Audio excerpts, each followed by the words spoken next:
தண்டவாளத்தில் தலை சிதைந்து உயிரிழந்து கிடந்த 16 வயது சிறுமி. உடலில் இருந்த நகக்கீறல்களால் ஏற்பட்ட பெருத்த சந்தேகம். சிறுமியை அடித்து கொலை செய்து தண்டவாளத்தில் வீசிச் சென்ற இளைஞர் யார்? சிறுமிக்கு நடந்த கொடூர சம்பவத்தின் பின்னணி என்ன?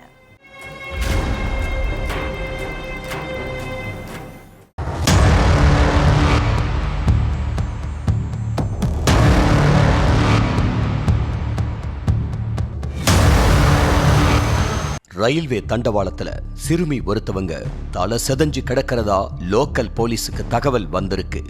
அடுத்து அங்க போன போலீஸ்காரங்க அந்த சிறுமி ரயில் மோதி இறந்திருக்கலாம்னு நினைச்சு போஸ்ட்மார்ட்டத்துக்கு அனுப்பி வைக்கிற வேலையில ஈடுபட்டிருக்காங்க. அப்போ அந்த சிறுமியோட உடல்கள்ல நகை கீறல்களும் கம்பியால அடிச்ச காயங்களும் இருக்கிறத கவனிச்ச போலீசார் இது விபத்து இல்ல கொலைங்கிறத உறுதிப்படுத்தி இருக்காங்க. சிறுமியை கொலை பண்ணது யாரு, எதுக்காக இந்த கொலை நடந்திருக்கு அப்படிங்கிற கேள்விகளுக்கு விடை தேட ஆரம்பிச்சிருக்காங்க. அதுலதான் பல திடுக்கிடும் தகவல்கள் எல்லாம் வெளிச்சத்துக்கு வந்துச்சு.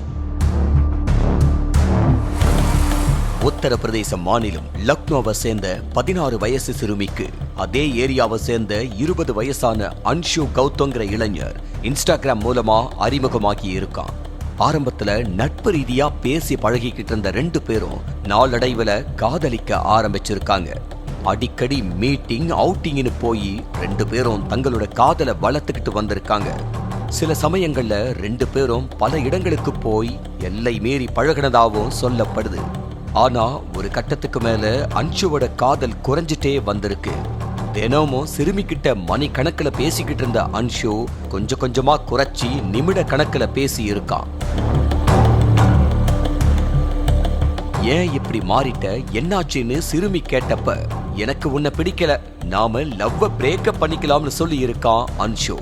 இத கேட்ட சிறுமிக்கு கண்ணிலிருந்து கண்ணீர் சாரசாரியா கொட்டி இருக்கு. என்னால லவ்வ விட முடியாது, நீ இல்லாம இருக்க முடியாதுன்னு எவ்வளவோ போராடி இருக்காங்க. ஆனா சிறுமிய கழட்டி விட்டுறணுங்கிற முடிவை அன்ஷு மாத்திக்கவே இல்லை. என்ன கல்யாணம் பண்ணிக்கிறேன்னு தலையில அடிச்சு சத்தியம் பண்ணிட்டு இப்படி மோசம் பண்ணிட்டியேன்னு அன்ஷு கிட்ட பயங்கரமா சண்டை போட்டிருக்காங்க சிறுமி. அது மட்டும் இல்லாம என்னைய உடனே கல்யாணம் பண்ணிக்கணும், இல்லன்னா நடந்ததை எல்லார்கிட்டையும் முக்கியமா போலீஸ் கிட்ட சொல்லி உன்னை உள்ள தூக்கி வச்சு எல்லார் முன்னாடியும் உன்னை அசிங்கப்படுத்திடுவேன்னு கோவத்துல கொந்தளிச்சிருக்காங்க. தன்னால முடிஞ்ச அளவுக்கு சிறுமியை சமாதானப்படுத்த பார்த்திருக்கான் அன்ஷு. ஆனா சிறுமியோ உடனே கல்யாணம் பண்ணிக்க சொல்லி அன்ஷுவை வற்புறுத்தி இருக்காங்க. அதனால சிறுமிய கொன்னாதான் நாம நிம்மதியா இருக்க முடியும்னு நினைச்சு அவங்கள கொலை பண்ண முடிவு பண்ணி இருக்கான்.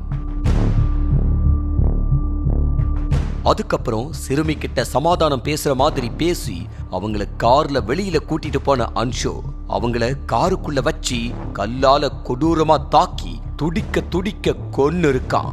அதுக்கப்புறம் தன்னோட நண்பர்கள் 2 பேரை ஸ்பாட்டுக்கு வர சொன்ன அன்ஷு சிறுமியோட சடலத்தை மறைவான இடத்துல வீசுறதுக்கு திட்டம் போட்டிருக்கான். சடலத்தை அப்படியே வீசினா போலீஸ்ல மாட்டிடுவோம்னு பயந்த அன்ஷு தன்னோட நண்பர்களோட சேர்ந்து வேற பிளான் போட்டிருக்கான். அதாவது சிறுமியோட சடலத்தை தண்டவாளத்துல வீசிட்டு அதை தற்கொலை மாதிரி செட்டப் பண்ணிட்டு அங்கிருந்து எஸ்கேப் ஆகியிருக்காங்க. சிசிடிவி காட்சியில பதிவாகி இருந்த அன்ஷுவை பிடிச்சு விசாரிச்சப்பதான் மொத்த உண்மையும் வெளிச்சத்துக்கு வந்துச்சு. அடுத்து அன்ஷு மேல மர்டர் கேஸ் ஃபைல் பண்ண காவல்துறையினர் அவனையும் கொலைக்கு உடந்தையா இருந்த அவனோட நண்பர்கள் 2 பேரையும் அரெஸ்ட் பண்ணி ஜெயில்ல தள்ளி இருக்காங்க.